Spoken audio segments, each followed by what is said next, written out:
Manajemen Keuangan Bank, kelas PS6C akan menjelaskan mengenai materi analisis neraca keuangan bank. Dalam video kali ini, kami akan menjelaskan terkait 1. Pengertian neraca dan analisis laporan keuangan bank. 2. Tujuan dan manfaat analisis laporan keuangan. 3. Jenis analisis laporan keuangan. Dan yang keempat atau yang terakhir terkait metode dan teknik dalam analisis laporan keuangan. Untuk materi pertama akan saya sampaikan terkait pengertian neraca dan analisis laporan keuangan bank. Jadi, neraca merupakan salah satu laporan keuangan terpenting dalam perusahaan. Oleh karena itu, perusahaan diharuskan untuk menyajikan laporan keuangan dalam bentuk neraca. Menurut James, neraca itu merupakan ringkasan posisi keuangan perusahaan pada tanggal tertentu untuk menunjukkan total aktiva dengan total kewajiban ditambah total ekuitas pemilik. Yang dimaksud dengan ringkasan laporan keuangan bahwa laporan keuangan itu disusun hanya secara garis besarnya saja dan tidak secara mendetail. Selanjutnya terkait analisis laporan keuangan. Jadi, analisis laporan keuangan ini merupakan salah satu cara yang digunakan untuk mengetahui kinerja suatu perusahaan pada suatu periode tertentu. Secara umum, laporan keuangan merupakan laporan yang menunjukkan kondisi keuangan perusahaan pada saat ini atau periode tertentu. Pada akhirnya, bagi pemilik dan juga manajemen dengan mengetahui posisi keuangan, dapat merencanakan dan mengambil keputusan yang tepat tentang apa yang harus dilakukan ke depannya. Analisis laporan keuangan ini harus dilakukan secara cermat dengan menggunakan metode dan teknik analisis yang tepat sehingga hasil yang diharapkan benar-benar tepat pula. Itu tadi yang dapat saya sampaikan terkait pengertian neraca dan analisis laporan keuangan bank. Untuk materi selanjutnya terkait tujuan dan manfaat analisis laporan keuangan akan disampaikan oleh Mbak Hani Fitria. Saya Hani Fitria Agustin dengan NIM 12401183109109 akan menjelaskan tentang tujuan dan manfaat analisis laporan keuangan. Yang pertama ada tujuan dari analisis laporan keuangan ada 5, yaitu screening yang berarti melakukan analisa keuangan dengan tujuan untuk memilih kemungkinan peluang untuk berinvestasi.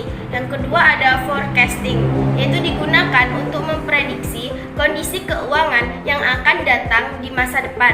Yang ketiga ada diagnosis, bertujuan untuk melihat kemungkinan masalah yang bisa terjadi pada perusahaan baik dalam divisi lainnya. Yang keempat ada evaluation, dilakukan untuk menilai prestasi, kinerja karyawan perusahaan, manajemen operasional, dan efisiensi. Dan yang terakhir ada understanding, melakukan analisa keuangan sama dengan hanya seperti mendalami kondisi secara luas dan mendalam. Yang selanjutnya yaitu manfaat analisis laporan keuangan. Ada 8. Yang pertama, untuk mencari tahu langkah apa yang akan diambil dalam jangka pendek maupun jangka panjang untuk sebuah perusahaan. Yang kedua, sebuah tolak ukur hubungan satu perusahaan dengan perusahaan lainnya. Yang ketiga, untuk mengetahui rasio profitabilitas, rasio solvabilitas, dan rasio likuiditas. Yang keempat, mengetahui kekuatan dan kemampuan perusahaan. Yang kelima, lebih luas dan mendalam daripada informasi laporan arus keuangan pada umumnya. Yang keenam, melihat secara jelas informasi secara mendetail dan transparan. Yang ketujuh, digunakan untuk memberikan informasi kepada manajemen dan calon investor. Dan yang kedelapan, dapat digunakan sebagai perbandingan pencapaian terhadap perusahaan yang melakukan usaha yang sejenis. Assalamualaikum warahmatullahi wabarakatuh. Perkenalkan, nama saya Nila Mujiarti, NIM 124011831119. Di sini saya akan menjelaskan materi yang ketiga, yaitu tentang jenis analisis laporan keuangan, di mana ada 4 jenis analisis laporan keuangan, yaitu yang pertama ada analisis horizontal. Analisis horizontal merupakan analisis dengan mengadakan perbandingan laporan keuangan untuk beberapa tahun sehingga dapat diketahui perkembangannya. Contohnya ada yaitu sebagai berikut. Yang kedua yaitu analisis vertikal.